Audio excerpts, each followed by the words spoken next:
Okay, just a couple of short questions here. Again with something like this equation here, okay? Now, this has a negative exponent. Notice this is negative, okay? And that's because this is a radioactive decay, okay? So in other words, it's going to become a little smaller and smaller and smaller. It's not a growth, it's a decay, radioactivity, half-life. And that's why you'll end up with a negative. So again, be careful with this. All this means is, look, 143 is just put 143 where the x is and put that in your calculator and don't make a mistake.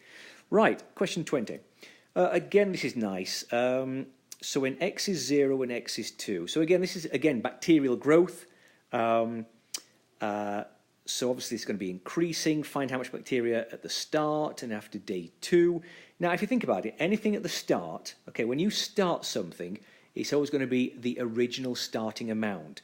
And that, for this, is the 6,400, the initial amount. It's a bit like the initial amount in the bank when we do the compound interest. You know, that P, you know, $1,000, whereas that's the starting amount.